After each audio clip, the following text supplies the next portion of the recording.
श्री सच्चिदानंद सद्गुरु साईनाथ महाराज की जय।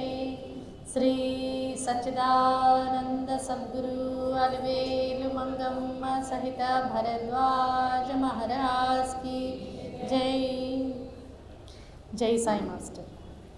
ఈ ప్రపంచంలో అన్ని దేశాల్లోనూ అన్ని కాలాల్లోనూ ఎల్లప్పుడూ మన మధ్య మహాత్ములుగాను సద్గురువులుగాను అవతరిస్తూ మనలను మంచి మార్గంలో పెట్టేందుకు దీక్ష వహించినటువంటి తత్వమే శ్రీ దత్తాత్రేయ తత్వము.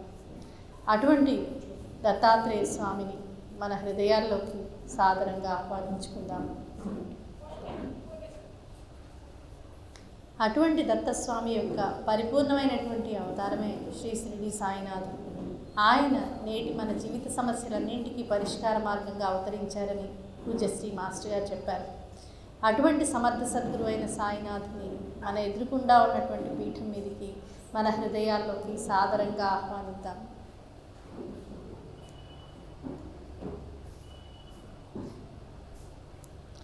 అంతటి సమర్థ సద్గురు అయిన సాయినాథుని ఎలా సేవించి తరించాలో తాము ఆచరించి బోధించి మనకు మార్గదర్శకులైనటువంటి సద్గురు దంపతులైన అమ్మగారిని మాస్టర్ గారిని కూడా మన ఎదురుకుండా ఉన్నటువంటి పీఠం మీదకి మన హృదయాల్లోకి సాదరంగా ఆహ్వానించుకుందాం. అలాగే పూజ్యశ్రీ మాస్టర్ గారు సూచించినటువంటి ఉద్దండులైన మహాత్ములందరూ ఈ పీఠం మీద అలంకరింపబడి ఉన్నారు. వాళ్ళందరినీ కూడా సజీవంగా వచ్చి మన ఈ సత్సంగాన్ని ఆశీర్వదించవలసిందిగా ప్రార్థిస్తూ వాళ్ళని కూడా మన ఎదురుకుండా ఉన్నటువంటి పీఠం మీదకి మన హృదయాల్లోకి సాదరంగా ఆహ్వానించుకుందాం.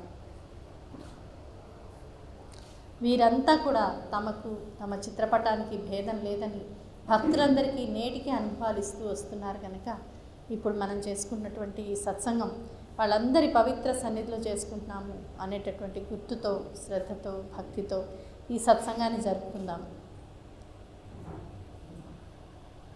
ఇంతటి మహత్తరమైనటువంటి అవకాశాన్ని మనందరి జీవితాల్లో ప్రసాదించినటువంటి ఆ సద్గురుమూర్తులందరికీ మనసారా కృతజ్ఞతలు తెలుపుకుందాం. జై సాయి మాస్టర్. శ్రీ సచ్చిదానంద సద్గురు సాయినాథ్ మహారాజ్ की जय। श्री सच्चिदानंद सद्गुरु अलिवेलु मंगम्म सहित भरद्वाज महाराज की जय। जय साई मास्टर।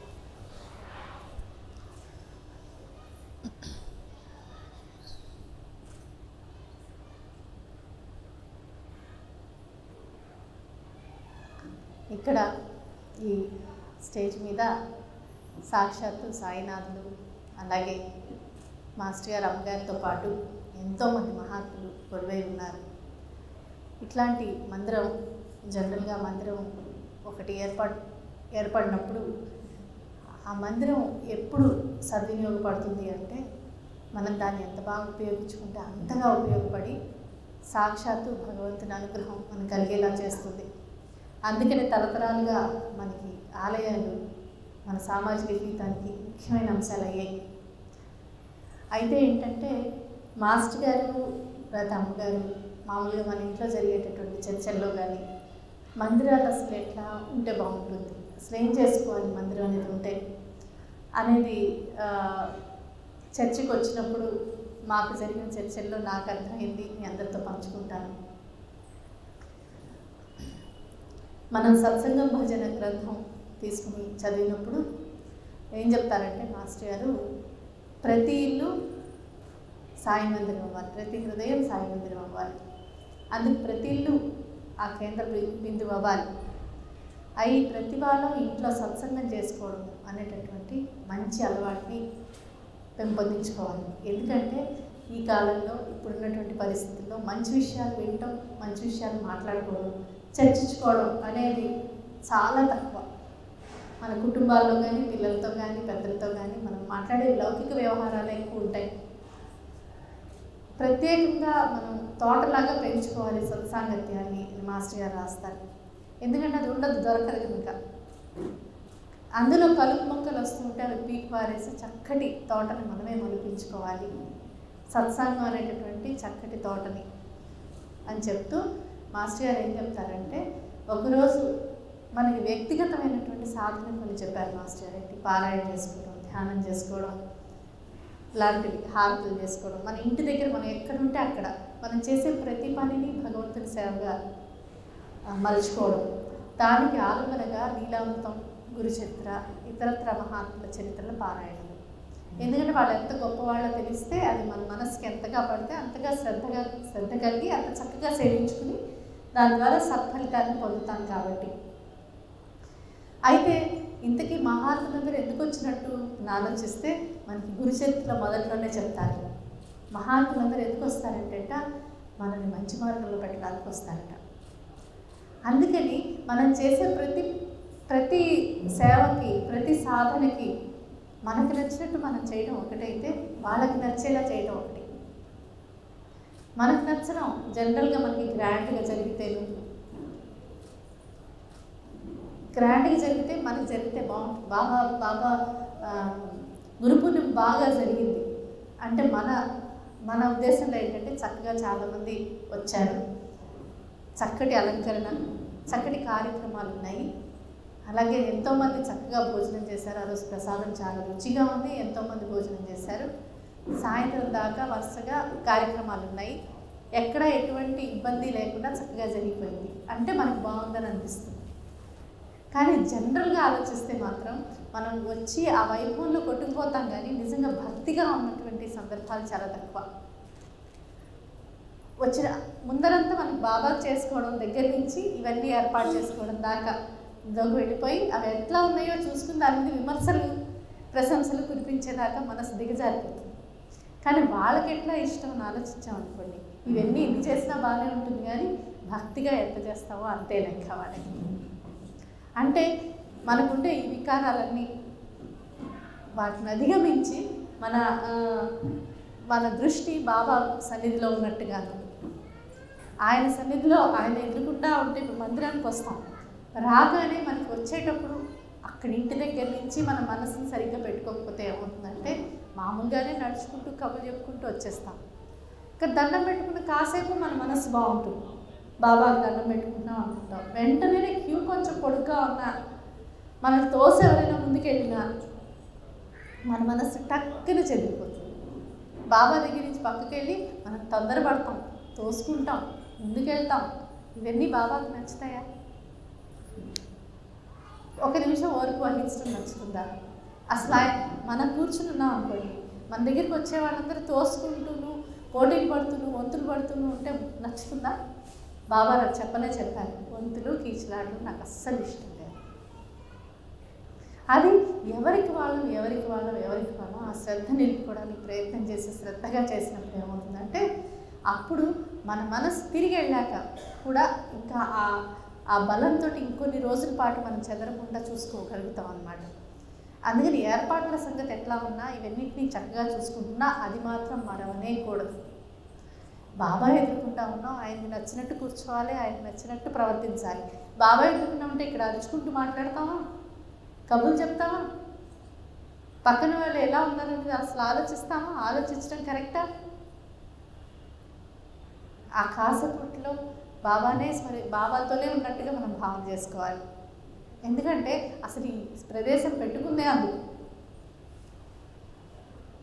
అందుకని మాస్టర్ గారు ఏమన్నారంటే, ఈ మందిరానికి సరిగ్గా రావాలంటే మన ఇంట్లో ఉన్నటువంటి బాబాని సరిగ్గా సేవించుకొని బుర్ర దగ్గర పెట్టుకుని వస్తే, మనసు సరిగ్గా తర్ఫీదునిచ్చుకుని వస్తే, ప్రతిసారి మీరు మందిరంకి వచ్చినప్పుడల్లా మీరు నిజంగా బాబా దగ్గరికే వస్తారు.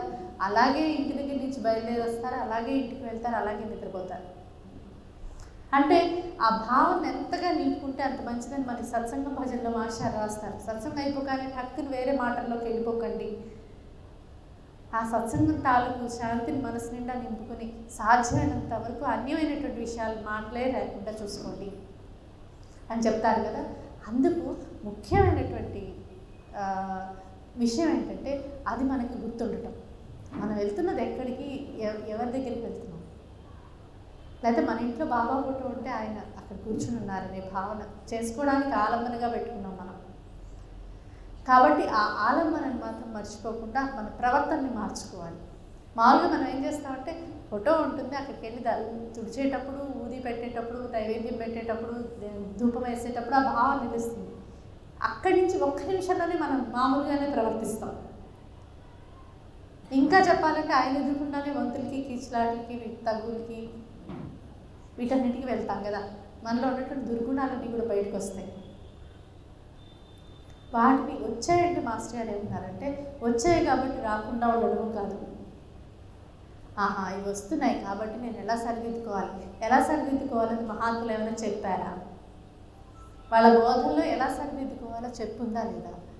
లీలామృతంలో ఏమైనా రాస్తుందా? లేకపోతే గురుచరిత్రలో ఉందా? లేకపోతే ఇతర మహాత్ముల చరిత్రలో వాళ్ళకి ఎట్లాంటి పరిస్థితి వస్తే వాళ్ళు ఎట్లా దాన్ని అధిగమించారు, ఎట్లాంటి భావన పెట్టుకుని వస్తే ఎట్లా అంటే ఉదాహరణకి మనం పరీక్షకి వెళ్తున్నాం అనుకుందాం. ఏం చేస్తాం? పరీక్ష రాయడానికి వెళ్తున్నంతసేపు ఆ పుస్తకమే చదువుతూ ఉంటాం. మనసులో కూడా ఎవరైనా మాట్లాడించదు, నేను పరీక్షకి వెళ్తున్నా అంటాం. వెళ్ళి పరీక్ష రాసి వచ్చే వరకు మన మనస్సు ఇంటి దగ్గర బయలుదేరే ముందు రోజు నుంచి ఉన్ముఖమై ఉంది.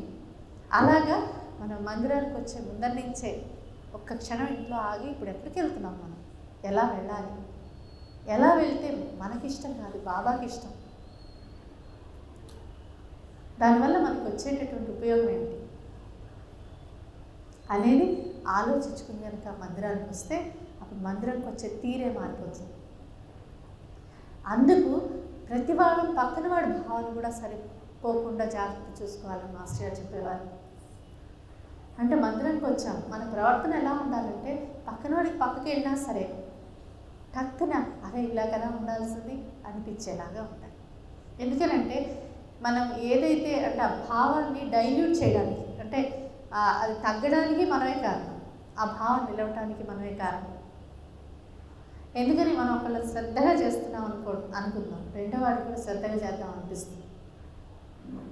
మనం కొంచెం దాన్ని ఒక జోకేసి పలచన చేసేసాం అనుకుందాం, అందరికీ కూడా పలచన భావం వస్తుంది. ఎందుకంటే మనం ప్రభావితం అవుతూ ఉంటాం, ప్రభావితం చేస్తూ ఉంటాం ప్రతి వాళ్ళని కూడా. కాబట్టి వ్యక్తిగతమైన సాధన అయినటువంటి ధ్యానము, పూజ, పారాయణ లాంటి వాటితో పాటు, ఆరతి ఇట్లాంటి వాటితో పాటు సామూహికంగా ఇంట్లో సత్సంగం చేసుకోవడం ప్రతి వాళ్ళు అలవాటు చేసుకోవాలని మాస్టర్ గారు చెప్పేవారు. మనం ఎంతమంది వచ్చారు ఎంతమంది రాలేదు అసలు మనకు సంబంధం లేదు, మన సమయంలో అంతా దానికి కేటాయిస్తున్నామని మాత్రం గుర్తుపెట్టుకోవాలి. మనం పిలుస్తాం చుట్టుపక్కల వాళ్ళందరినీ, ఎవరు రాలేదు, మనమే చదువుతాం బాబా దగ్గర, అట్లీస్ట్ ఇద్దరు ఉంటాం, మనము బాబా. మనం ప్రయత్నం అయితే చేసాం, అది ఆపకూడదు. ఎవరు రాలేదని ఆపకూడదు, తక్కువ మంది వస్తున్నారే అనుకోకూడదు, మనకి ఏ జాగ్రత్తలు తీసుకోవాలో కూడా చెప్పారు. పిలవటం మాత్రం ఆపకూడదు. ప్రతి వారం పిలుస్తాం, మన ఇంట్లో సత్సంగం చేసుకుంటాం, అలాగే ఇంకెవరైనా సత్సంగం చేసుకుంటుంటే వెళ్తుంటాం. మాస్టర్ గారు అన్నది ఏంటంటే, అట్లా సత్సంగాలకి ఒక వారం మన ఇంట్లో, ఒక వారం ఇంకొకళ్ళ ఇంట్లో, అలాగే వాళ్ళు ఏం చేస్తారు, ఒక వారం వాళ్ళ ఇంట్లో, ఒక వాళ్ళు ఇంకొకళ్ళ ఇంట్లో సత్సంగానికి వెళ్తాం చేస్తారు. అట్లా ప్రతి ఇల్లు సత్సంగ మందిరంగా మారాలని మాస్టర్ గారు చెప్పారు, ప్రతి హృదయం ఆలయంలా మారాలి. అప్పుడు ఎన్ని సత్సంగాలు అయిపోతాయంటే ఎక్కువ సత్సంగాలు కలిసి ఎంతమంది అయిపోతామంటే మనకు స్థలం ఉంటే బాగుండు అందరం కలిసి కూర్చొని చేసుకోవడానికి అని అనుకున్నప్పుడు మందిరం చాలా ఉపయోగపడుతుందని చెప్పేవాళ్ళు. మామూలుగా సత్సంగాలు ఏం జరుగుతుందంటే ఒక సత్సంగం 2 సత్సంగాలు విడిపోతుంది మనస్పర్ధల వల్ల. 2 సత్సంగాలు 4 అవుతాయి, 4 10 అవుతుంది. అది కాదు మాస్టర్ కానీ బాబా కానీ ఆశించింది, అది కాదు చెప్పింది. 2 సత్సంగాలు 4 సత్సంగాలు ఎలా అవ్వాలి? ఈ 4 సమిష్టిగా ఉండాలి, ఇంకో 10 సమిష్టిగా ఉండాలి. అది చాలదు కాబట్టి ఒకదాన్ని ఒకటి కలిసిపోవడం లాగా అందరం ఒకరితో ఒకరి ఆత్మీయ భావంతో పాటు సత్సంగమే ముఖ్యమైనటువంటి అంశంగా ఇతరత్ర విషయాలు మాట్లాడుకోకుండా ఉండి తగినంత దూరంలో తగినంత దగ్గరగా ఉంటే అవతల వాళ్ళతో ఇబ్బంది ఉండదు. మనం చాలా రిలేషన్షిప్స్లో అట్లా ఉంటాం కూడా. లౌకికంగా మనకు తెలిసి ఏ రిలేషన్షిప్లో ఎంతవరకు ఉంటే పర్వాలేదని. అందుకని ఇప్పుడు కాలేజీల్లో, ఆఫీసుల్లో, స్కూళ్ళల్లో మనం ఒక స్థాయి దాటి చదువునివ్వము, తీసుకోము కూడా. ఎందుకని? అక్కడికి వెళ్ళి ఇద్దరం కలిసి పనిచేయాలి, ఇద్దరం కలిసి చదువుకోవాలి, ఒక పర్పస్ ఉంది కనుక. అలాగే మందిరానికి ఒక పర్పస్ ఉంది కనుక, మన ఇంట్లో సత్సంగానికి ఒక పర్పస్ ఉంది కనుక ఆ పర్పస్ని అనుసరించి తగినంత దూరం తగినంత దగ్గరతో అందరితోనూ ఉంటాం. ఆత్మీయ భావాన్ని పెంపొందించుకుంటూ పోతాం. ఎందుకని? సాటి వాళ్ళని ప్రేమించలేని వాళ్ళం ప్రకృతినంతటిని ఎట్లా ప్రేమిస్తాం? మన ఇంట్లో వాళ్ళని ప్రేమించలేని వాళ్ళం. అందుకని ఏంటంటే మాస్టర్ గారు చెప్పిన బోధ మనకి అందడంలో మనలో ఉన్నటువంటి ప్రతి అంశాన్ని ఆయన టచ్ చేసుకుంటూ వచ్చి వ్యక్తిగా ఎదగటానికి, సామాజికంగా ఎదగటానికి ఆయన ప్రతి అంశాలను సంస్కరించుకుంటూ వచ్చారనమాట. ఎట్లాంటి భావన కలిగి ఉండాలి అసలు మనం. అందుకని మందిరానికి సరిగ్గా రావడం, ఇక్కడ బాబా ఉన్నారని గుర్తుపెట్టుకోవడం, ఆ భావం నిలపడానికి ఇది నడిపే వాళ్ళందరూ ప్రయత్నం చేయడం, అందుకు తగినటువంటి ప్రవర్తన కలిగి ఉండడం, వచ్చిన వాళ్ళు ఆ భావంతో ఉండేలాగా మనం చరిత్ర గ్రంథాలు చదువుకుంటూ ఎక్స్ప్లెయిన్ చేసుకుంటూ అధ్యయనం చేసుకోవడం. ఎందుకంటే కార్యక్రమాలు మీరు చూస్తున్నారు కదా, ప్రపంచంలో జరుగుతూనే ఉన్నాయి, అన్ని రకాల కార్యక్రమాలు జరుగుతున్నాయి. అన్నదానాలు జరుగుతాయి, యజ్ఞాలు జరుగుతాయి, యాగాలు జరుగుతాయి, బోల్డన్ని కార్యక్రమాలు, సమాజ సేవా కార్యక్రమాలకు లెక్కే లేదు. ఇప్పుడు ఎన్ని జరుగుతున్నాయి?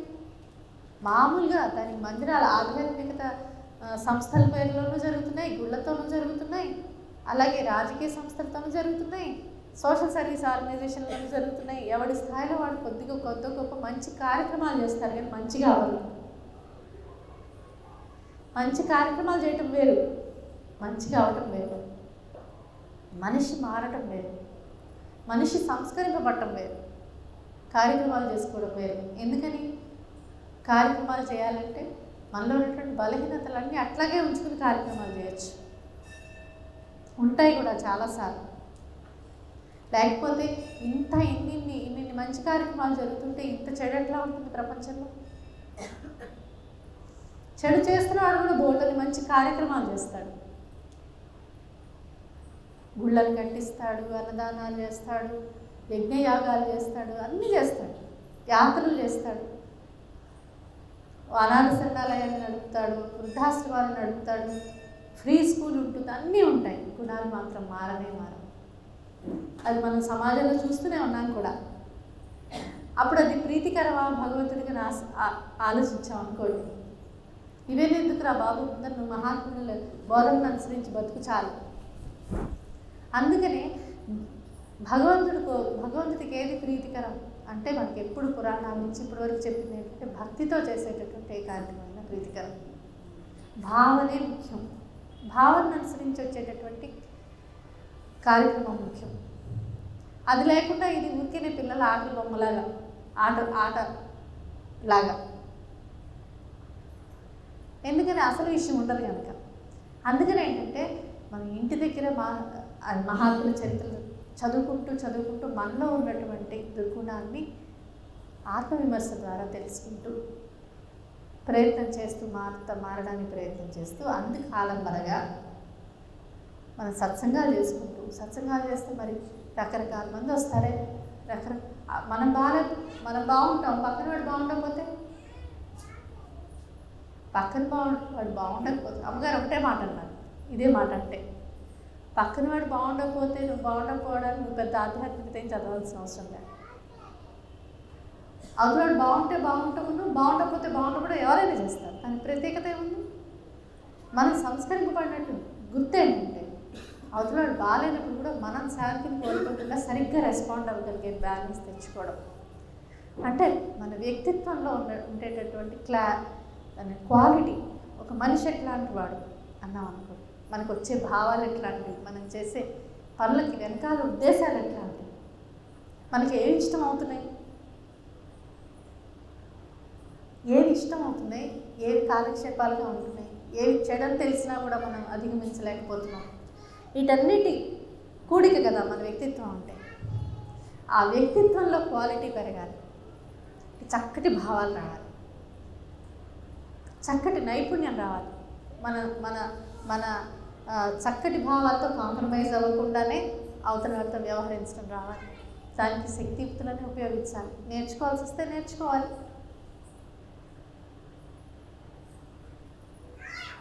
మనకుండే ఖాళీ సమయం వచ్చిందంటే మనం ఏం చేస్తాం అనేది మనకి మనం ఎట్లాంటి వాళ్ళమో చాలా బాగా తెలుపుతుంది. మనకి ఏది ఇష్టమో స్పష్టంగా తెలుస్తుంది. ఖాళీ సమయం వచ్చింది, కాసేపు ఖాళీగా ఉన్నాక టీవీ పెడతామా, సద్గ్రంథ పఠన చేస్తామా, మహాత్ముల గురించి ఆలోచిస్తామా, లేదా జరిగిపోయిన వాటి గురించి డిప్రెస్ అవుతూ బతుకుతామా, లేదా ఎవరి మీద కోపం కనుక తిట్టుకుంటూ ఉంటామా, లేదా నిద్రపోతామా, లేదా పక్కింటి వాళ్ళతో నానా చెత్త మాట్లాడుతూ ఉంటామా? దీన్ని అనుసరించి మనల్ని మనం బేరీ చేసుకోవచ్చు. ఓహో, మహాత్ములు ఏం చెప్పారు, మనం ఏం చేస్తున్నాం, వాళ్ళు మనల్ని ఏం చేయమన్నారు. మనకున్న మొత్తం సిలబస్ అదే.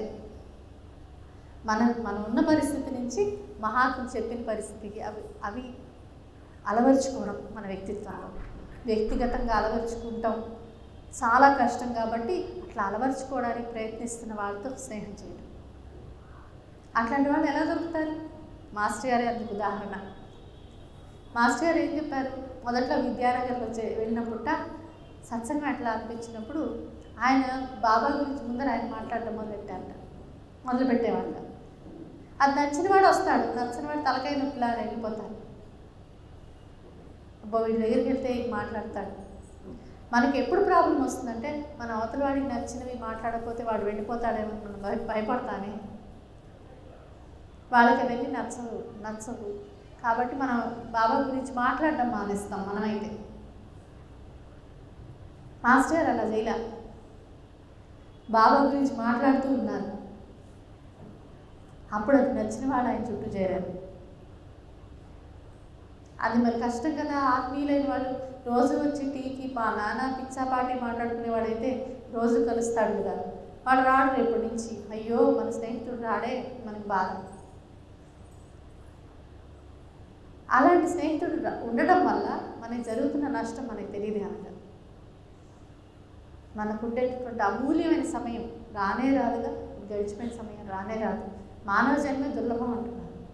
అట్లాంటప్పుడు టైం వేస్ట్ చేసేవాళ్ళు వాళ్ళతో ఎంతవరకు ఉండాలి? మనం వాళ్ళతో ఉండటం మనకెంత సమస్య, వాళ్ళకి మనతో ఉండటం సమస్య అయినా అవుతుంది, ప్లస్ పాయింట్ అని అవుతుంది. మనకైనా వాళ్ళకైనా కూడా. మన బలహీనత ఎక్కడుందంటే వాడు మనం వద్దనుకున్న విషయాలు మాట్లాడినా సరే వాడిని ఎంటర్టైన్ చేయడంలో ఉంది. వాడి కోసం మనం మంచి నుంచి మారుతున్నామే.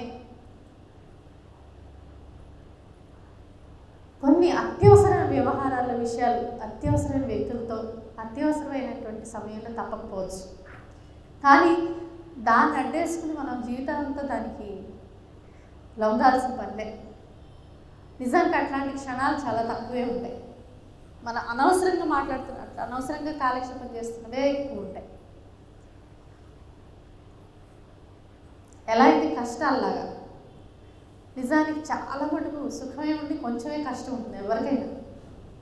సుఖాలు లెక్క పెట్టుకోం అంతే. అలాగే కష్టాలు పొద్దుగూకులు ప్రతి క్షణం ఎవరికీ ఉండవు.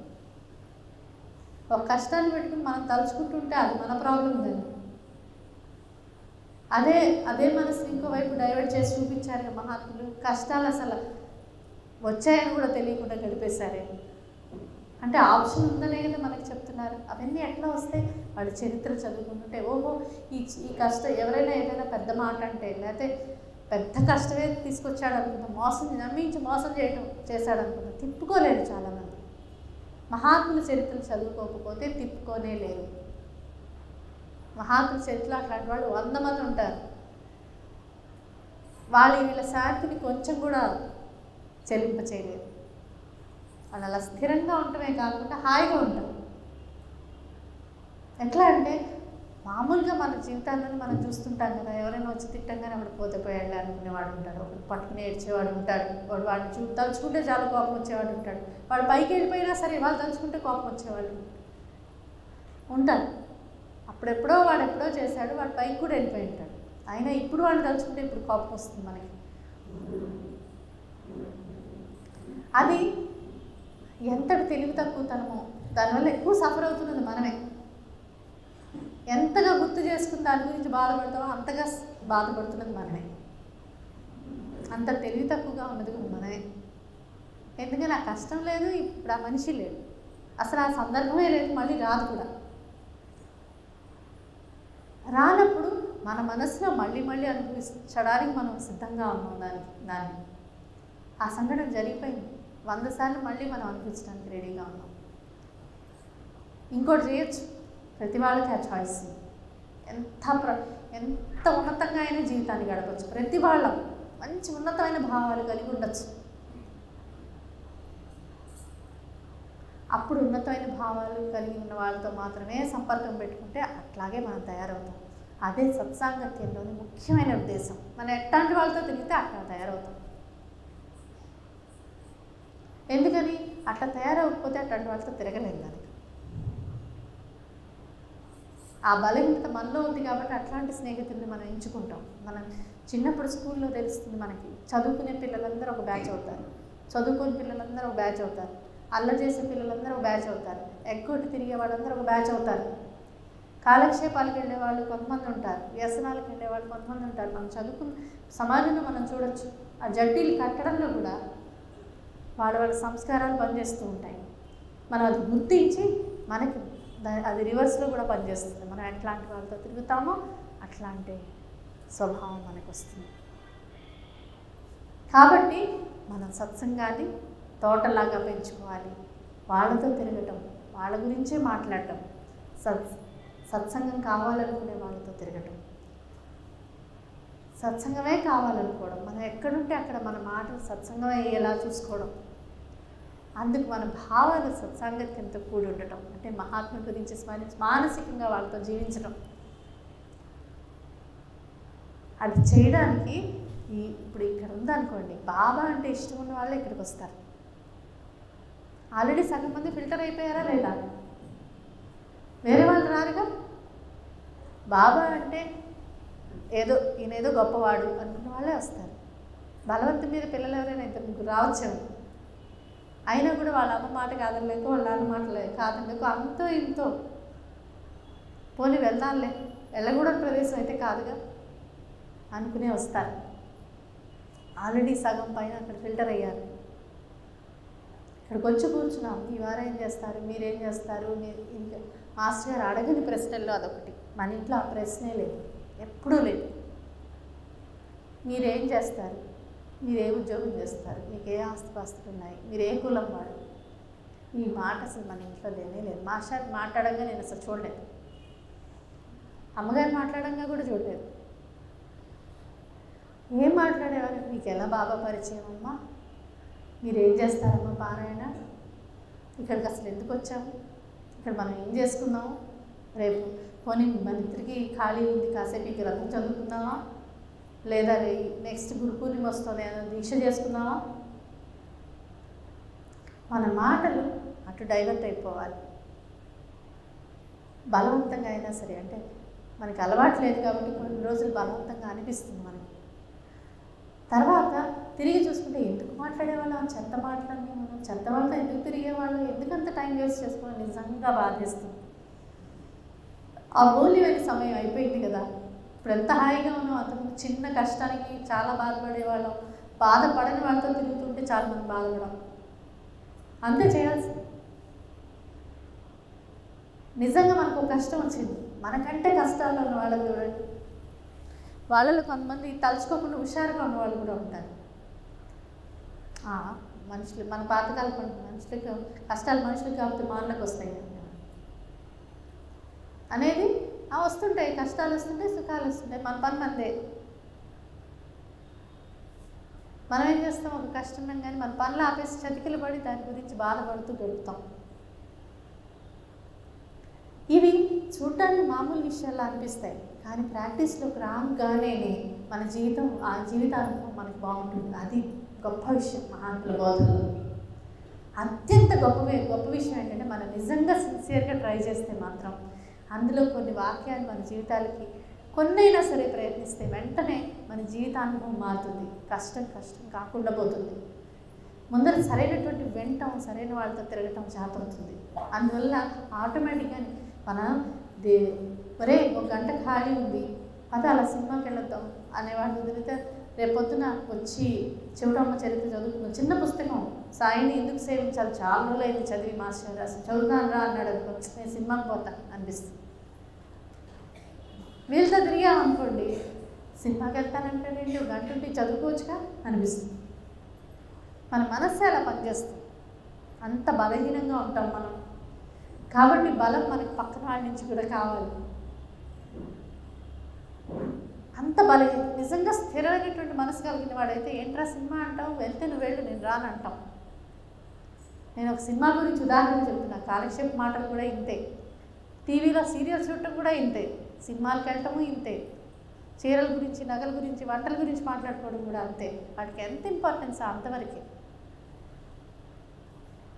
ఇంకా ఇంపార్టెంట్ అయినవి చాలా ఉన్నాయి, మన జన్మలకి అవసరమైనవి చాలా ఉన్నాయి. మహాత్ములు అయితే మనకు కావాలిగా జన్మలకి. వాళ్ళు ఎటు ఉంటారు, ఉండకుండా ఉంటారు. వాళ్ళు ఉన్నారని మనకు తెలిస్తే కదా. తెలిసిన తర్వాత తెలిసి పక్కింటి వాళ్ళలాగా బతికితే ఏం ఉపయోగం?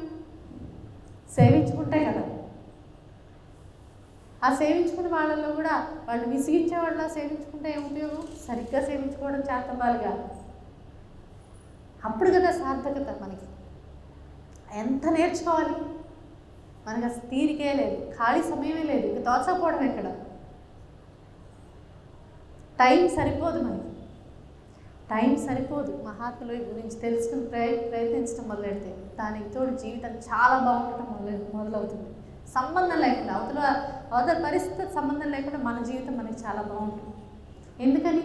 సరైన దాని వైపు అడుగులేయటానికి ప్రయత్నం చేయటంలోనే చాలా ఆనందం ఉంది. మనకి లేని ఆనందం అదే. మనకి ఏదో కొరత ఉంటుంది చూసారా, మన గిల్టే మన కొరత. మన దృష్టిలోనే మనం దిగజారిపోయి ఉంటాం. ఎందుకని? మంచివాడు అంటే మనకు ఉండేటటువంటి పిక్చర్ ఉంటుంది ఇంటర్నల్గా లోపల. మన బుద్ధి చెప్తూ ఉంటుంది మంచితనం అంటే ఇది. వాటిని మనమే చాలాసార్లు క్రాస్ చేసి మన కళ్ళల్లో మనం దిగజారిపోయి ఉంటాం. అందుకని మనకి తెలియని బాధ ఎప్పుడూ ఉంటుంది మన లోపల. దాని నుంచి బయటికి రావడానికి ప్రయత్నం చేస్తున్న కొద్దీ ఒక్కొక్కరు మంచి వైపుకి వెళ్తున్న కొద్దీ ఏమవుతుందంటే ఒక చిన్న సరైన ప్రయత్నం జరుగుతున్నందుకు ఉండేటటువంటి తృప్తి మనలో వస్తుంది. ఆ తృప్తి మనలో అదొక సంస్కారంగా మారుతుంది. ఎందుకని? దీనికి ఒక ముఖ్యమైనటువంటి బోధ ఉంది. అదేంటంటే ఇవాళ ఆలోచనలు రేపటి అలవాట్లు. ఆ అలవాట్లే సంస్కారాలు. ఆ సంస్కారాలు జన్మలకి వస్తాయి. ఇవాళ కట్టుకున్న చీర రాదు, ఇవాళ తిండి రాదు. ఎంత మంచి వంట అయినా చేసుకు తినండి, అది జన్మలకి ఏం రాదు. జన్మల దాకా ఎందుకు, రేపు సాయంత్రానికి ఏమీ ఉండదు. మనం ఎంత పెద్ద ఇంట్లో అయినా ఉండనివ్వండి, అది జన్మలకి ఏమి రాదు. సంస్కారాలు మాత్రం మనతోనే వస్తాయి.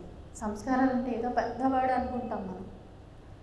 మహాత్ములు చెప్తారు, కాఫీ తాగటం సంస్కారంగా అయిపోయి నెక్స్ట్ జన్మలో కాఫీ వాసన నచ్చడం మొదలెడుతుంది బేబీగా ఉన్నప్పుడే. ఎందుకని ఈ జన్మలో టకా టకా టకా టకా రోజు వేసుకుంటాం, అది సంస్కారమే కూర్చుని ఉంటుంది. కొంతమందికి మనం చూస్తే భలే ఆశ్చర్యం వేస్తుంది, పిల్లలకి టక్కున ఒకటి పట్టేస్తుంది, ఒక రుచి. లేకపోతే మనకి మనలో అయినా సరే ఒకరికి పులుపు నచ్చుతుంది, ఒకరికి కారం నచ్చుతుంది, ఒకరికి తీపి నచ్చుతుంది. ఎందుకంటే ప్రాక్టీస్. అలాగే ఒకరికి చూడంగానే అసూయాది భావాలు ఎక్కువ వస్తాయి, ఒకరికి చూడంగానే టక్కున కోపం వచ్చేస్తుంది. ఎక్కడి నుంచి వస్తుంది? ఇంకొక మిగతా చుట్టుపక్కల వాళ్ళకి రాదు, వాడికి వస్తుంది అంతే. సంస్కారాలు. అంతకుముందు జన్మలో ఉన్నటువంటి బాడీ లేదు, చీరలు లేవు, నగలు లేవు, ఏమీ లేవు, అది మాత్రం మనతో పాటు వస్తుంది. అందుకని సరైన సంస్కారాలు ఏర్పరచుకోవడానికి మానవ జన్మ అత్యంత మంచి ఆపర్చునిటీ. ఎందుకని మిగతా జీవులు ఉన్నాయనుకోండి, ఆ మనసులో ఏమనుకున్నా సరే వాటి జీవితం ఒక స్థాయి వరకు బతుకుంది. ఇప్పుడు కుక్క ఉంది, లేకపోతే ఒక ఆవు ఉంది, అది అత్తిలుగా ఉండడానికి కుదరదు. దానికి మనస్సు శరీరం అట్లా తయారీ ఉండదు. సంస్కారం ఉన్నా సరే దానికి ఒకవేళ బాగా పులగ పెట్టిస్తారు ఒక ఆవుకి, దానికి పులగం తినాలని కోరిక ఉంది లోపల, అది బాబాకైతే తెలిసింది, కానీ అది పులగం వండుకుని తినగలదా? శరీరం మనస్సు దానికి ఉన్ముఖమై దానికి సరిగ్గా ఉండదు. అందుకని ఆ కోరిక చంపుకుని బతకాల్సిందే. దానికి తింటే కానీ చచ్చిపోలేని అంత గట్టి బంధం ఉంది దాంతో. జన్మంతా గడిచిపోయింది దానికి తినకుండానే. అది పెడితే కానీ దాని ప్రాణాలు పోలా. అంటే ఎట్లా ఉంటాయి చూడండి, జీవుల్లో కూడా సంస్కారాలు ఎలా ఉంటాయి. తిండి వీటి విషయాల్లోనే ఎలా ఉంటాయి, భావాల విషయంలోనూ. చనబసుప వీరభద్రప్ప కథ, ఎన్ని జన్మలైనా సరే వాళ్ళ మధ్య పగ పోలా. ఎప్పుడో ఏదో జన్మలో అన్నదమ్ములు కొట్టుకున్నారు, తర్వాత చాలా జన్మలు గడిచాయి, ఇంకా పోలా. శరీరాలు మారిపోయాయి, జీవిత గతులు మారిపోయాయి, కాలము మారిపోయింది, సంస్కారం మటుకు మారల. మనం ఎక్కడ జాగ్రత్త పడవచ్చు అంటే, ఈ మహాత్ములు చెప్పిన దాని నుంచి మనం తీసుకోవాల్సింది ఏంటంటే, మనలో ఉండేటటువంటి చెడ్డ సంస్కారాలు ఏంటి, చెడ్డ అలవాట్లుగా కొత్త సంస్కారాలు ఏమి ఏర్పడుతున్నాయి, మనం వేటిని సరిదిద్దుకోవాలి. అవి ఎప్పుడు బయటపడతాయంటే, ఒక్కళ్ళే ఉంటే అందరం మంచి వాళ్ళే. ఒక ఇంట్లో మనల్ని ఒక్కరిని కూర్చోబెట్టారు, ఏసీ అన్నీ ఉన్నాయనుకోండి, ఉన్నా లేకపోయినా మనకి ఇంకొకరికి సంబంధం లేనప్పుడు చెడు చేయడానికి రెండో వాడు లేడు. రెండో వాడు ఉండగానే ప్రాబ్లం వస్తుంది, రెండో వాడు ఉన్నాడంటే ప్రాబ్లం వస్తుంది మనకి. అందుకని రెండో వాడు ఉండడం అనేది ప్రాబ్లంగా చూడొచ్చు, రెండోది మనం మారటానికి అవకాశంగా చూడొచ్చు. మనకి ఏ భావాలు వస్తున్నాయి, ఒకళ్ళు మంచి కార్లో దిగారు, లేకపోతే మనకి బాగా కోపం వచ్చేవాళ్ళు ఎవరో మనకంటే విలువైనవి వేసుకుని వచ్చారు పెళ్ళికో లేకపోతే వాటెవర్, వెంటనే మన మనస్సు ఏముంటుంది అనేది అసలు ఆ సందర్భమే రాకపోతే మనలో గుణం కూడా తెలియదు, మనకి దుర్గుణం ఉందని కూడా తెలియదు. దొరికితే దొంగ అంటారు చూడండి, దొరకకపోతే దొర. కాబట్టి ఏంటంటే ఈ సత్సంగం మందిరానికి వచ్చాం, మన భావాలు ఎలా పనిచేస్తున్నాయి, సత్సంగంకి వచ్చాం, మన భావాలు ఏం చూస్తున్నాం, అందరి చీరలు చూస్తున్నాం, అందరి నగలు చూస్తున్నామా, లేకపోతే మనకి ముందర కొబ్బరికాయ ఇవ్వలేదు, నన్ను లాస్ట్ టైం వీళ్ళు చేశారు, ఈసారి వీళ్ళు చేశారు, నన్ను వెనకాల కూర్చోబెట్టారు, నాకు ప్రసాదం ఇవ్వలేదు, ఆయన ఆవిడకే ఎందుకు ఇవ్వాలి, ఆవిడే ఎందుకు కొబ్బరికాయ కొట్టాలి, లేకపోతే వాళ్ళే ఎందుకు ఇచ్చేయాలి, లాంటి భావాలు వస్తున్నాయా? ఆ వ్యక్తి లేకపోతే నీకు ఆ లోపం ఉందనే తెలిసే అవకాశం లేదు. అందుకని ఇట్లాంటి సందర్భాలు మనల్ని మనం చూసుకోవడానికి చక్కటి సందర్భాలు అన్నమాట. ఓహో, మనం మందిరంకి వెళ్తున్నాం కానీ అక్కడ బాబా దగ్గరికి వెళ్తున్నాం కానీ అక్కడ మనసు మనకి నిలవట్ల. అక్కడ వాళ్ళు కట్టుకొచ్చినవో, వాళ్ళు మాట్లాడే తీరో, లేకపోతే వాళ్ళు ఇతరత్ర విషయాలు మనకు పడుతున్నాయి. అందుకు కాదు కదా అక్కడికి వెళ్ళిందని చెప్పుకోవడానికి ఒక అవకాశం, ఎందుకంటే మన మనస్సు మనం చూసుకున్నాం కనుక. అట్లా ఈ మందిరాన్ని, లేకపోతే మన మందిరాన్ని ఎందుకు ఉపయోగించుకోవాలంటే, మన ఇంటి దగ్గర చేసుకునేటటువంటి సాధనకి పొడిగింపుగా ఇక్కడ సామూహికంగా కలిసినప్పుడు మనం చదువుకున్నటువంటి మహాత్మ గ్రంథాల్లో విషయాల్ని సరిచూసుకోవడానికి మన ప్రవర్తనతో, మన భావాలతో ఉపయోగించుకోవాలి. అప్పుడు ఏమవుతుందంటే మనమే వ్యక్తిగతంగాను సామూహికంగాను ఎదుగుతాం. ఇందాక మనం అనుకున్నాం చూడండి, స్పర్ధ వల్ల విడిపోవడం, మొహాలు చూసుకునే పరిస్థితి అసలు ఉండనే ఉండదు. ఇక్కడే కాదు, మన జీవితాల్లోనే ఉండదు. ఎందుకని మనకి అర్థమైపోతుంది మనం కూడా చాలా దుర్గుణాలు కలిగిన వాళ్ళమే. దాంతోపాటు అందరం కూడా పూర్తిగా చెడ్డగానే ఉన్నాం, పూర్తిగా మంచిగానే ఉన్నాం కదా. అమ్మగారు ఒకటే చెప్పేవారు, నువ్వు చూసుకో, నువ్వు కూర్చున్నావు అనుకో, మొత్తం నీ ప్రారంభమే ఎదుర్కొండా ఉన్నటువంటి వ్యక్తుల రూపంలో పనిచేసేది. అవతల వ్యక్తి లేడు, నీ ప్రారంభమే ఉంది. వాడు ఇంకొకటి నేను చాలా ప్రేమగా చూస్తాడు, నేను తిడతాడు. లేకపోతే నేను చాలా ప్రేమగా ఉంటాడు, అవతల వాడిని తిడతాడు. నీకు చాలా సహాయం చేస్తుంటాడు, ఇంకెవరినో మోసం చేస్తుంటాడు. ప్రతి చెడ్డవాడికి వాడు మంచి అనుకుని కొంతమంది ఉంటారు. ప్రతి మంచి ఏంటి వీడికి ఎన్ని దుర్గుణాలు ఉన్నాయి కానీ మంచోడు ఈ గుణాలు ఉన్నాయి అనుకునేవాడు ఉంటాడు. ప్రతి మంచివాడికి వాడు చెడ్డవాడు అనుకునే వాళ్ళు ఉంటారు, వాడు ద్వేషించేవాళ్ళు ఉంటారు. కాబట్టి ఎందుకు వాడే మనతో బాగున్నాడు ఇంకొకరితో బాగుంటాడంటే మన ప్రారంభమే కాబట్టి వాళ్ళ నుంచి పనిచేస్తున్నది. అంతకుముందు మనం వాళ్ళతో ఎట్లా ప్రవర్తించాం అది తిరిగి మనకి ఎలా వస్తుంది.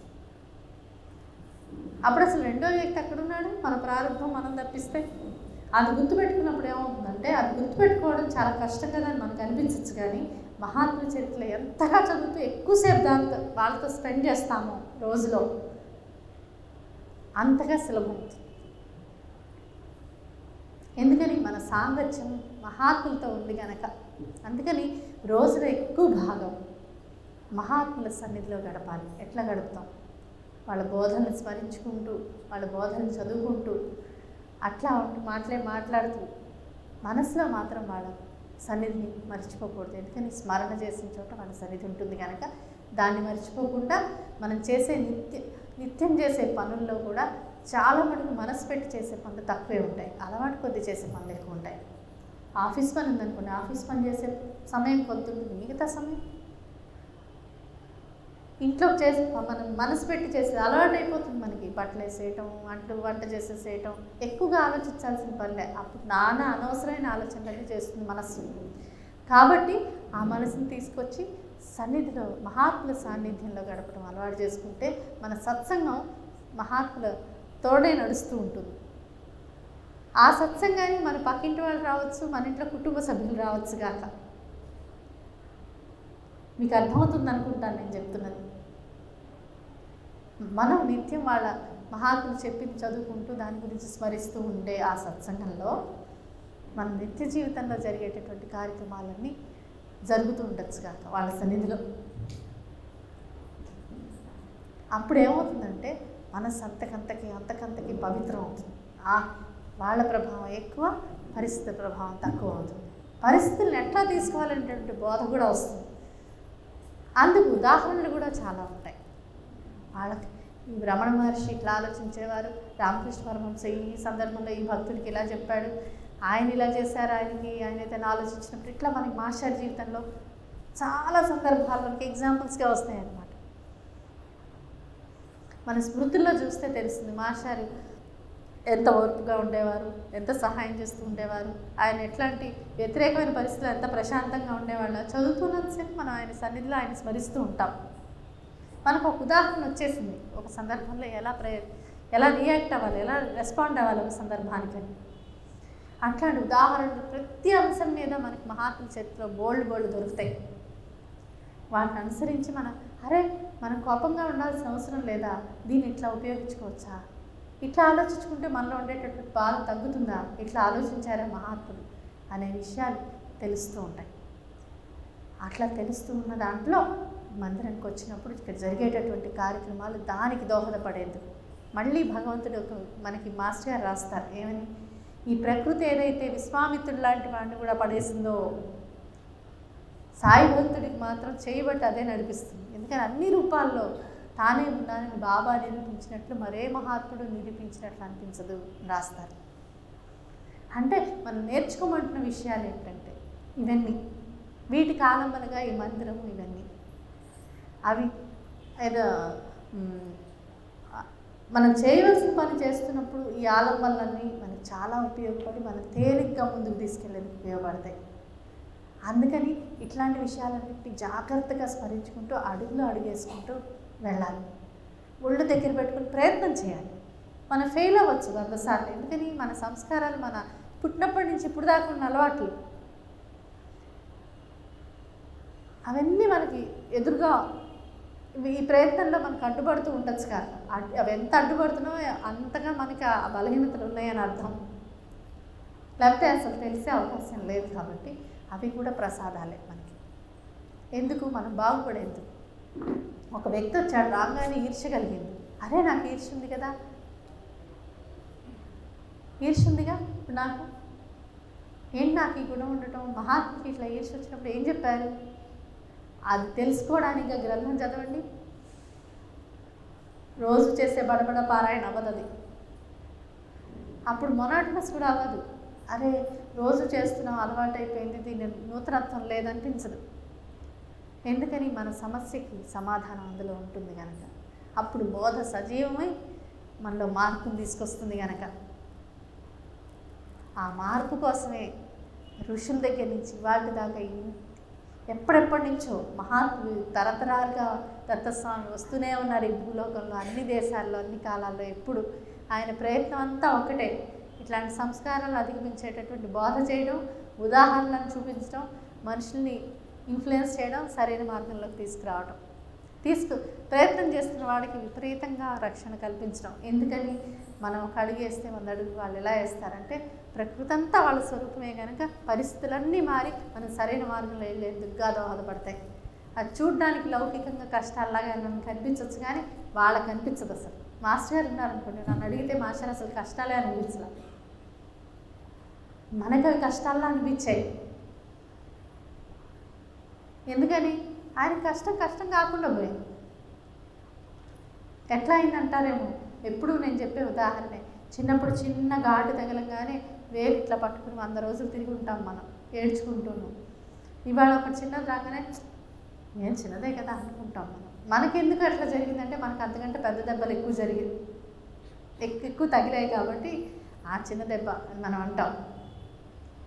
మాస్టర్ వాళ్ళకి అలా కాదు, అసలు వీటికి వాళ్ళకి సంబంధమే ఉండదు. ఎందుకంటే వాళ్ళు ఎప్పుడు నిత్యానందంతో నిండి ఉంటారు. ఒకటైతే లౌకికంగా మన జ్వరం వచ్చిన శరీరానికి వచ్చింది, మనసుకి రాదు వాళ్ళకి. మనకి మనసుకి ఎక్కువ వచ్చి శరీరానికి తక్కువ వస్తుంది ఎప్పుడైనా ఏ కష్టం.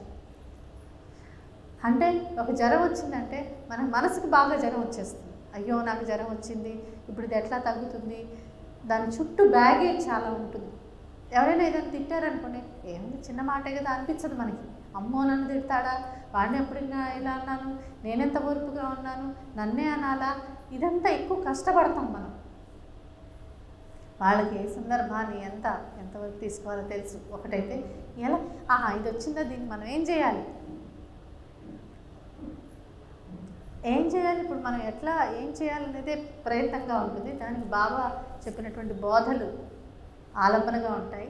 దాని ప్రకారం నడుచుకుంటూ వెళ్తారు, కానీ దానికి ఎక్కువగా ఇంపార్టెన్స్ ఇవ్వనేవ్వరు. అసలు ఉండదు వాళ్ళకి మనసులో,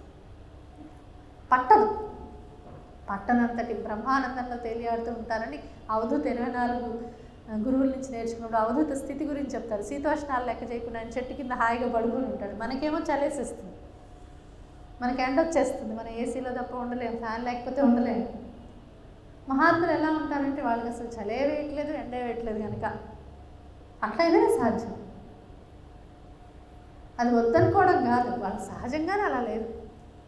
చిన్నప్పుడు మనకు ఆ స్టేజ్ ఉంటుంది, మనకు అసలు పట్టు ఉండదు. ఆటల్లో పడితే ఎంత ఎండలోనే ఆడుకుంటూ ఉంటాం. అమ్మ వాళ్ళు అంటుంటారు, రండి ఎండలో ఉన్నారు, ఎట్లా కాలిపోతుంది, అబ్బా ఉండు ఎంత బాగుందో, మనకి చాలా బాగుంటుంది. ఎండ లేదా అప్పుడు? ఎండ ఉంది, కానీ మనకు సంబంధం లేదు ఆ ఎండతో. అలాగే కష్టంతో వాళ్ళకి సంబంధమే ఉండదు.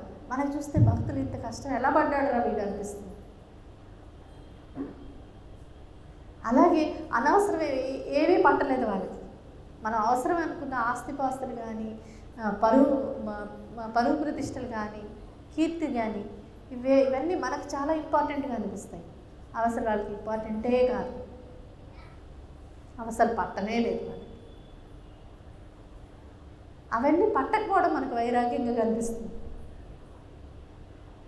నిజంగా చూస్తే నిజానికి మన అనవసరమైనవి ఎక్కువగా మనం తాపత్రయపడుతున్నాం అనేది మహాత్ముల చరిత్రలు చదివి విశ్లేషించుకుంటూ ఉంటే చక్కగా అర్థమవుతుంది మనకి కూడా.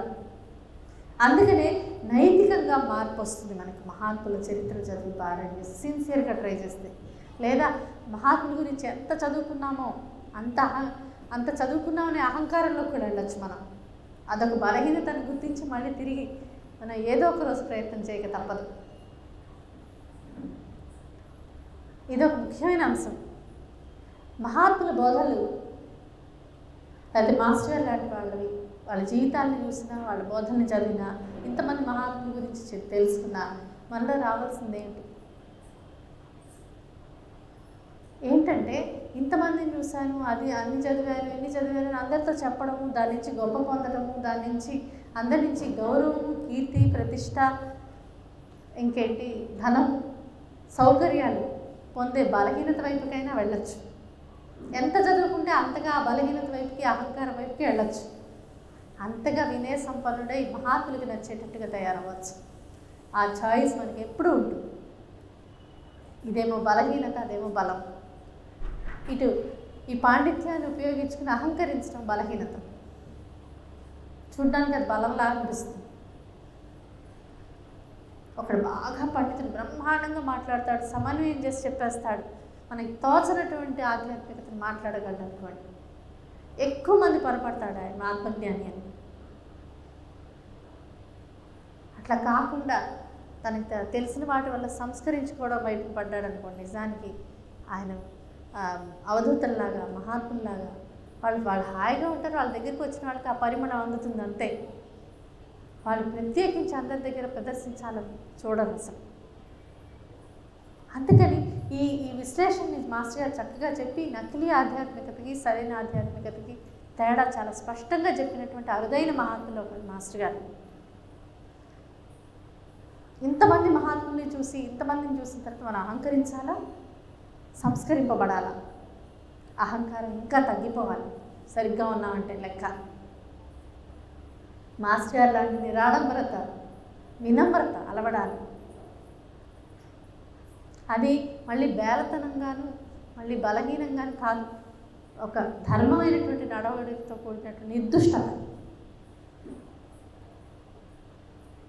ఆ నిర్దిష్టమైన వినమ్రత అది మహాత్ముల దగ్గరే మనం చూడగలం. మాస్టర్ గారు అన్ని శాస్త్రాలు అన్నీ తెలిసినా సరే, ఆత్మజ్ఞానమే పొందినటువంటి మహాత్ముడైనా సరే ఎక్కడ అహంకరించకపోవడమే కాక అత్యంత వినమ్రంగా ఇతర మహాత్ముల దగ్గర ప్రవర్తించారు. ఎప్పుడైనా అలా వినమ్రంగానే ప్రతి వాళ్ళతోనూ ఉండేవారు. చిన్నపిల్లాడి దగ్గర నుంచి ఎక్కడైనా అహంకరించిన సందర్భం ఉండనే ఉండదు మాస్టర్ గారు చరిత్రలోనే. మహాత్ముల చరిత్రలో, నిజమైన మహాత్ముల చరిత్రలో ఉండదు అసలు. అదే మనకి పాండిత్యములు ఇవన్నీ చేసినందువల్ల అది గొప్పగా చెప్పుకుని దాని నుంచి ఆత్మతృప్తి అయినా సరే అందరూ ఆహావోహం అంటుంటే బాగుంటే చాలు. అదొక బలహీనత. వాడేం దెబ్బ ఆశించకపోవచ్చు, గుర్తింపు ఆశిస్తారు చూడండి, అదొక బలహీనత. ఇంతమందిని చూశాక రావాల్సింది అది కాదు. అప్పుడేంటన్నమాట, ఇంతమంది వచ్చి కూడా నేను బాగా చేయలేకపోయాను కదా అర్థం. ఇంతమంది వచ్చాక కూడా ఏం జరిగింది, నీలో ఉన్న బలహీనత ఇంకా స్ట్రాంగ్ అయింది. అందుకని గురు చరిత్రలో చాలా స్పష్టంగా రాస్తారు, పాండిత్యానికి పాకులాడకూడదు. వాళ్ళు అహంకరించి శ్రీగురుడి దగ్గరికి గుర్రాల మీద వెళ్తారు ఇద్దరు పండితులు. అంత పాండిత్యం వచ్చాక ఎట్లా వెళ్ళాలో కూడా తెలియకపోతే ఇంకేం లాభం, బ్రహ్మరాక్షసులు అయిపోయారు.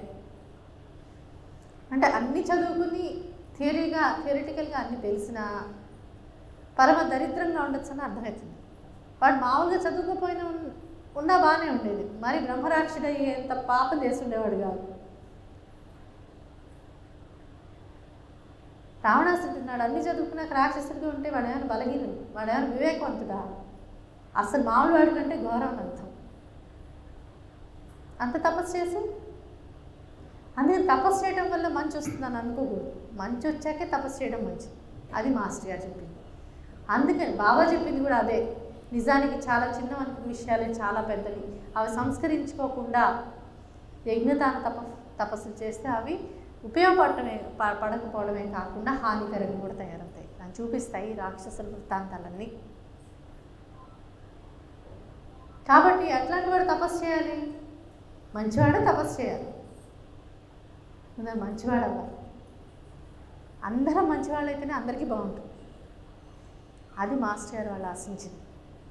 అందుకు ఆలంబనగా మనకి ఇచ్చినటువంటి మొత్తం సిలబస్లో పొద్దున్నే లేచి పారాయణ, జపం, ధ్యానాలు, మాస్టర్ గారు రాసిన అన్ని గ్రంథాలతో పాటు దాని వెనకాల అంతర్లీనంగా ఉన్నటువంటి మనలో రావాల్సినటువంటి మార్పు, అందుకు మహాత్ములు పడే తాపత్రయం, వాళ్ళు ఇచ్చేటటువంటి రక్షణ, వాటికి వ్యక్తిగతంగాను సామూహికంగాను మనం చేయవలసిన ప్రయత్నం, ఇది మనకి అత్యంత విలువైన దుర్లభమైనటువంటి మానవ జన్మలో మనం చేయవలసింది. ఇప్పటి నుంచి ఇంతమంది మహాత్ములు తెలిసిన తర్వాత మనకి ఇంకో పనే లేదు. అదే ముఖ్యమైన పని. మన సంస్కారంగా ఏం తీసుకెళ్ళాలి, వచ్చే జన్మలు బాగుండాలంటే ఏం చేయాలి, వాళ్ళ పాదాల దగ్గర పడాలంటే ఏం చేయాలి, పడ్డాక దాన్ని సద్వినియోగపరచుకోవాలంటే ఏం చేయాలి, అందుకు మనలో ఉన్నటువంటి బలహీనతలు ఏంటి, వాటిని ఇప్పుడే సరిదిద్దుకోవాలి, వేటిని సరిదిద్దుకోవాలి, మ్యాక్సిమం లాగేసేయాలి. అది ముఖ్యమైన పనిగా మనం అంగీకరిస్తే ఇట్లాంటి ప్రతి ప్రదేశం అత్యంత పవిత్రమై మనల్ని చేయబట్టి మంచి మార్గంలోకి నడిపించడానికి మంచి ఆలంబనలుగా తయారవుతాయి. ఎందుకంటే ఇక్కడ మంచి కార్యక్రమాలే జరుగుతాయి కనుక. మీకు ఇక్కడ సినిమా చూపిస్తారా? చూపించరు. సీరియల్ చూపిస్తారా? చూపించరు. ఇక్కడ వస్తే 4 హారతులు జరుగుతాయి. మనసు కుదిరినా కుదరకపోయినా, కుదుర్చుకుందాం అనుకున్నా కుదుర్చుకొని మంచి విషయాలు వినపడుతూ ఉంటాయి. మనం ప్రత్యేకించి పక్కన వాళ్ళతో పిచ్చి విషయాలు మాట్లాడకపోతే చాలు. ఆల్రెడీ అట్లాంటి వాతావరణాన్ని ఏర్పరచుకోవడానికి ఒక ప్రయత్నం జరిగింది కనుక ఒక మందిరాన్ని ఎట్లా ఉపయోగించుకోవాలంటే బాబా ఇల్లది, బాబా ఉన్న ప్రదేశంతో మనం ఒళ్ళు దగ్గర పెట్టుకుని ఎలా ఉండాలి అలాగే ఉండాలి. ఇక్కడికి వస్తే బాబా ఎదుర్కొంటే ఎట్లా ఏం మాట్లాడాలో అట్లాగే మాట్లాడాలి. ఎవరితో ఏమైనా చెప్పాలంటే దగ్గరికి వెళ్ళి నెమ్మదిగా చెప్పాల్సిందే. బాబా కూర్చుంటే ఎట్లా చెప్తాం అట్లాగే చెప్పాలి. కోపం వచ్చింది, ఇక్కడ ఎవరో పిచ్చిగా ప్రవర్తిస్తున్నారు, అప్పుడు వాళ్ళతో ఎట్లా ప్రవర్తించాలి, బాబా ఇక్కడ కూర్చుంటే ఎట్లా ప్రవర్తిస్తాం అట్లాగే ప్రవర్తించాలి. మనం ఎట్లా ప్రవర్తిస్తుంటాం పక్కన వాడి మీద ప్రభావం పడుతూనే ఉంటుంది. ఎవరో ఇక్కడ పారాయణ చేసుకుంటున్నారు, గట్టిగా ఇక్కడ అరుచుకున్నారు అనుకోండి, వాడి మనసు చదరదు, సరిగ్గా ఉన్నవాడికి కూడా చెదురుతుంది. రారా అని బయటికి తీసుకుని చెప్పాల్సిందే. ఇక్కడ మాత్రం బాబా ఉంటే ఆయన ఎదురుకుండా ఆయనకి హాయిగా ఉండేటట్టుగా మనం ప్రవర్తించి తీరాల్సిందే. అందుకు ఇక్కడ నిర్వహించే వాళ్ళు ఎంత తీవ్రంగా కృషి చేస్తూ ఉంటారో అంతగా వచ్చే వాళ్ళకి నిలబడటానికి అవకాశం ఉంటుంది.